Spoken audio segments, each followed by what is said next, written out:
Hello friends, welcome back to my channel. Sorry दोस्तों, video 2 दिन बाद मैं अपडेट कर रही हूँ। पर जैसा कि मैंने आपसे कहा था कि हमारे यहाँ गणेश जी के आगमन के ये दिन बड़े धूमधाम से सेलिब्रेट किए जाते हैं। मैं क्या बताऊँ कि इतना आनंदमय रहता है माहौल कि एक तो रिकॉर्डिंग करने का मन ही नहीं होता, और दूसरा हर तरफ गणेश जी के भजन चलते रहते हैं, तो शांति ही नहीं मिलती मुझे रिकॉर्डिंग करने के लिए। अब मैं आप जानते हैं कि बैकग्राउंड में भजन आए तो कोई बात नहीं, लेकिन अगर मेरी आवाज़ आपको सुनाई नहीं देगी तो फिर आपको मज़ा नहीं आएगा एक्सप्लेनेशन में। इसलिए आज मुझे थोड़ा सा मौका मिला था, तो आज मैंने रिकॉर्डिंग करके आपके लिए वीडियो तैयार किया है। सॉरी दोस्तों, प्लीज़ बस 2-3 दिन का ये जो फंक्शन है, ये गणेश उत्सव है, ये और चलेगा। उसके बाद मैं आपके लिए रेगुलर वीडियो अपलोड करूँगी। तब तक के लिए प्लीज़ अपना सपोर्ट बनाए रखिए। और एक बार कहानी आगे स्टार्ट करने से पहले बोलिए गणपति बप्पा मोरिया। चलिए कहानी आगे स्टार्ट करते हैं। पिछले पार्ट में हमने देखा था कि ईबो प्लान बनाकर जान को फार्म हाउस पे बुलाता है। उसके बाद क्या होता है, चलिए। ईबो ने जवाब दिया, हाँ, मैं तो बस यही चाहता था कि मैं उसे हर रोज़ इस तरह से मुस्कुराते हुए देखूं। युआन ईबो के पास आ गया और कहता है, वो जान भैया अब यहाँ आ गए हैं और आई थिंक हम सबको वहाँ जाकर उनसे बात करनी चाहिए। सबने हाँ में सिर हिलाया और युआन की बात मानते हुए सब लोग जान के पास चले गए। सबसे पहले हाइक्वेन ने कहा, जान, I think, in fact I believe कि तुम्हें ये गिफ्ट पसंद आया होगा। अचानक इस आवाज़ को सुनकर जान ने पीछे मुड़कर देखा तो तीनों भाई वहाँ पर एक साथ खड़े थे। तभी जान ने पूछा, हाइक्वेन, मैं आपसे बात नहीं कर रहा हूँ, आपने मुझसे झूठ बोला ना। हाइक्वेन ईबो की तरफ देखने लगा और कहता है, मुझे नहीं लगता कि मैंने आपसे कोई झूठ बोला। पर उसने मन ही मन सोचा, अगर पूछना है तो अपने फ्यूचर हस्बैंड से पूछिए जनाब, उसने मुझे ज़बरदस्ती यहाँ पर बुलाया है। यहाँ तक कि उसी ने मुझे आपसे झूठ बोलने के लिए भी कहा था। असल में ईबो ने हाइक्वेन को फ़ोन किया था और कहा था कि वो इस जगह पर शाम 6 बजे तक आ जाए। उसने ये भी बताया कि उसे जान से क्या कहना है। सारा प्लान ईबो का था। तभी ईबो ने कहा, मुझे नहीं लगता कि हाइक्वेन ने तुमसे कुछ झूठ बोला है जान। जान अब हाइक्वेन और ईबो दोनों की तरफ देखने लगता है और कहता है, अच्छा, अगर ऐसी बात है तो तुम मुझे एक्सप्लेन करके बताओ कि आखिर मामला क्या है। डॉक्टर, आप इमरजेंसी, मतलब I am not getting anything. ऐसे थोड़ी ना कुछ भी कहीं भी इमरजेंसी बोलते हैं। हाइक्वेन ने इस बात का कोई जवाब नहीं दिया। वो ईबो की तरफ बस देखे जा रहा था, क्योंकि सारा प्लान तो बस ईबो का था और जाहिर सी बात है कि इन सब का आंसर भी सिर्फ ईबो को ही देना चाहिए। ईबो ने बहुत प्यार से जान की तरफ देखा और कहा, सच में ये एक मेडिकल इमरजेंसी है। दरअसल जब मैंने हाइक्वेन को फ़ोन करके बुलाया और बताया तो तुमने अपना लंच नहीं खाया था और तुम्हारा डिनर करने का भी कोई प्लान नहीं था। इसलिए हाइक्वेन ने मुझसे कहा कि तुम्हारी सेहत के लिए अच्छा नहीं है ये सब, कि तुम लंच स्किप करो, डिनर स्किप करो। अगर तुम टाइम से अच्छी तरह खाना नहीं खाओगे तो डेफिनेटली तुम्हारी तबीयत तो ख़राब होगी ना जान। तो क्या कहोगे अब, क्या ये मेडिकल इमरजेंसी नहीं है? इसीलिए हाइक्वेन ने कहा कि मैं तुम्हें यहाँ पर डिनर के लिए बुलाऊं। ये सुनकर हाइक्वेन चौंक गया। उसकी आंखें बड़ी बड़ी हो गई। उसे तो लग रहा था कि ईबो उसे इस बार बचा लेगा, पर ईबो ने तो गेम खेलते हुए सारा का सारा ब्लेम उसी पर थोप दिया।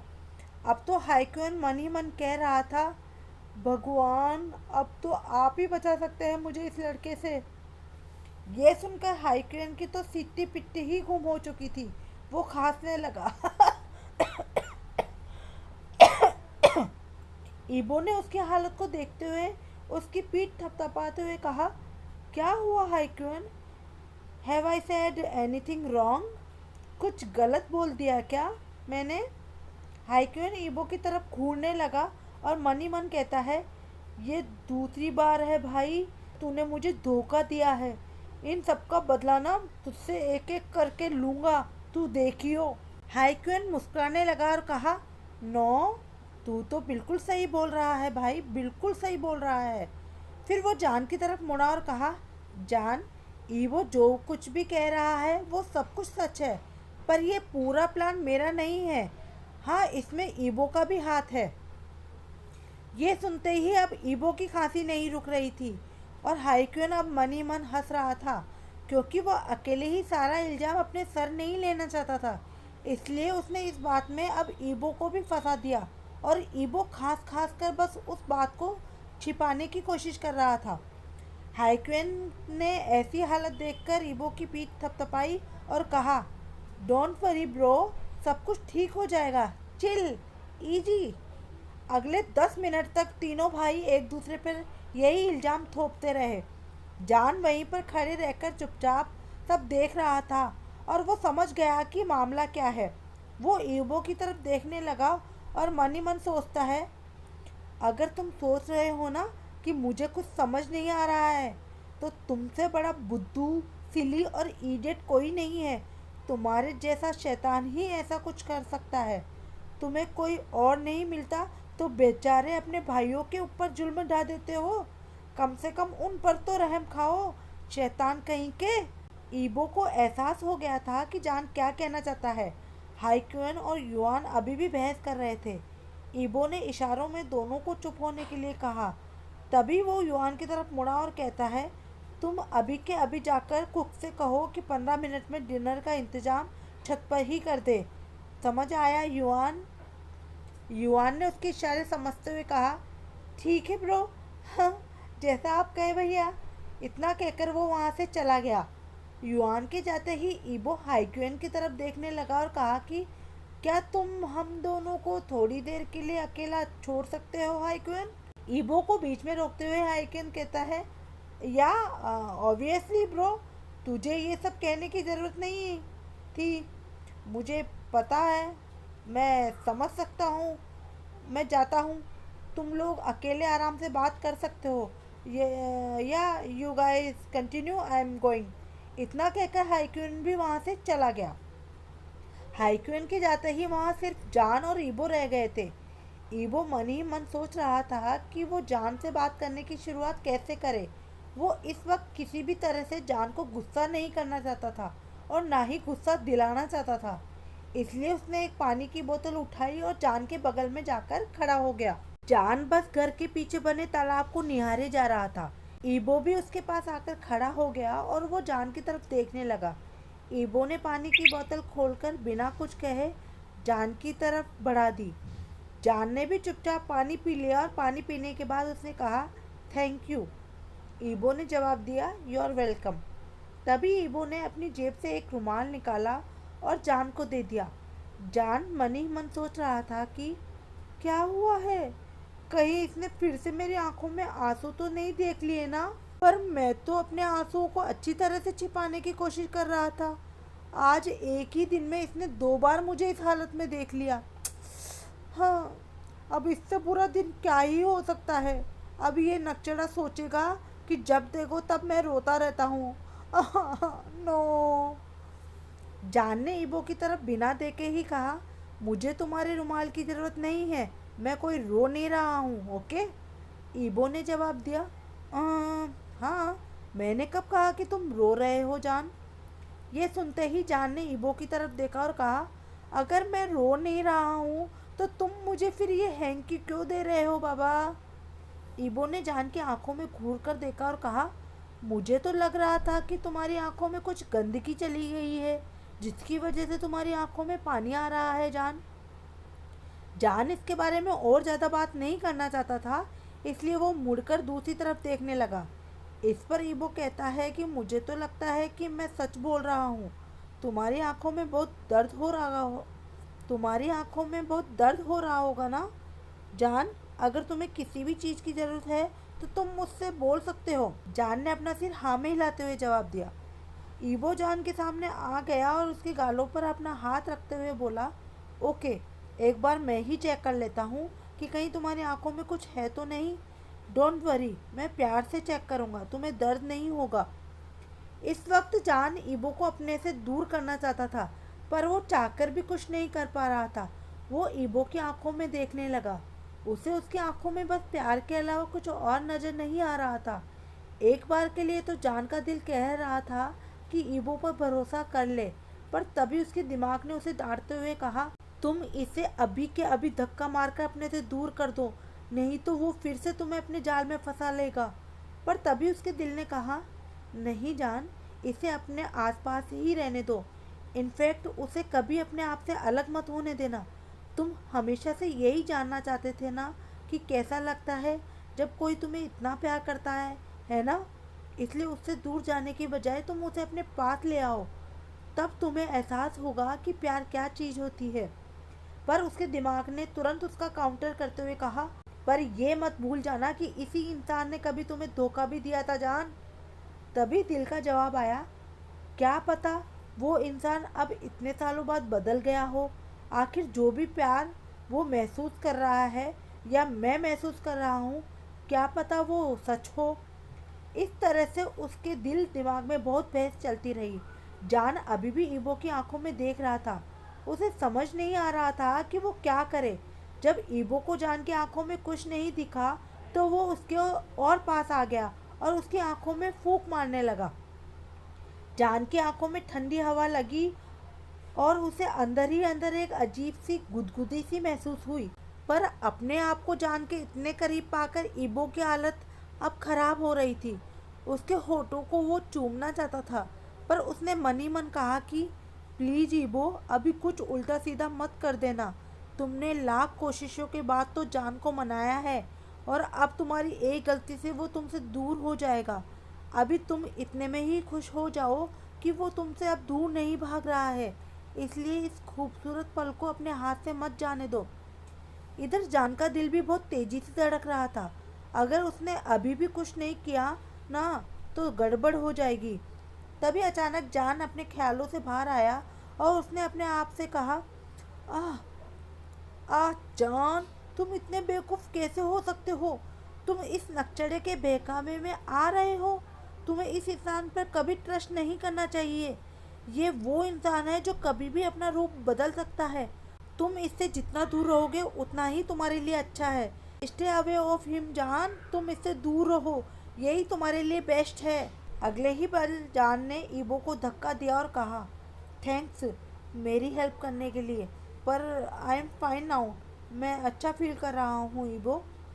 ईबो जान से एक कदम पीछे हट गया। वो जान की आंखों में फिर से देखने लगा। जान भी उसकी आंखों में देख रहा था कि कितना प्यार है इसकी आंखों में। वो बार बार सोच रहा था कि पता नहीं क्या है, क्यों मुझे सिर्फ इसकी आंखों में प्यार ही प्यार नजर आ रहा है। क्यों मुझे कुछ भी और किसी भी तरह का छल या कपट या धोखा नजर नहीं आ रहा है। उधर ईबो ने बहुत प्यार से कहा, जान, अगर तुम्हें कभी भी किसी भी चीज़ की ज़रूरत है या कोई भी बात करने का मन हो तो प्लीज़ तुम मुझे बता सकते हो, चाहे आधी रात ही क्यों ना हो। अगर तुम्हें मेरी ज़रूरत पड़े तो तुम मुझे बिना किसी झिझक के जगह दो और मुझसे बात करो। पर ऐसा कभी मत सोचना कि मैं तुम्हारे बारे में कुछ गलत सोचता हूँ या तुम्हें गलत समझूंगा। और ऐसा कहते कहते वो जान के बहुत पास आ गया। उसके हाथों को अपने हाथों में लेते हुए उसने कहा कि मैं आज तक अपनी ज़िंदगी में जितने भी लोगों से मिला हूँ, तुम उन सबसे अलग हो जान। अलग ही नहीं, इनफैक्ट तुम बेस्ट हो। तुम्हारे जितना होनहार और निडर लड़का मैंने आज तक नहीं देखा है। तुमने ज़िंदगी की बड़ी से बड़ी प्रॉब्लम्स को झेला है, पर इसका मतलब ये नहीं कि तुम आगे भी ये सब अकेले झेलने के लिए तैयार हो। मैं तुम्हारे साथ किसी भी प्रॉब्लम को झेलने के लिए तैयार हूँ। तुम्हें बस कहने भर की देरी है जान। मैं ये नहीं चाहता कि तुम मुझसे अपनी खुशी शेयर करो। मैं तो बताऊँ कि तुम्हारे जितने भी दुख है, प्लीज़ मुझे एक बार बता दो। मुझे बताकर तो देखो, हम दोनों मिलकर उन सारी प्रॉब्लम्स को दूर कर देंगे जान। जान। ईबो को इतना पता था कि वो जान को डराना नहीं चाहता, इसलिए वो बहुत ही प्यार से, बहुत ही पेशेंस से उससे बात कर रहा था। वो उसे भरोसा दिलाना चाहता था कि उसका प्यार झूठा नहीं है। वो उसके लिए किसी भी हद तक जाने को तैयार है। वो तो बस जान को ये बताना चाहता था कि उसकी मुश्किल घड़ी में वो ईबो के कंधे का सहारा ले सकता है। जान ने जैसे ही ये बात सुनी तो उसके रोंगटे खड़े हो गए। क्योंकि उसे नहीं लग रहा था कि उसके जैसा बुज़दिल इंसान ऐसी बात कर सकता है। हालांकि ईबो की फीलिंग्स को देखकर उसे शर्म भी आ रही थी। वो अपने हाथों को ईबो के हाथों से अलग करना चाहता था, पर ईबो ने उसके हाथों को बहुत कस के पकड़ा हुआ था, जैसे वो उसे जताना चाहता हो कि वो जान का हाथ कभी नहीं छोड़ेगा।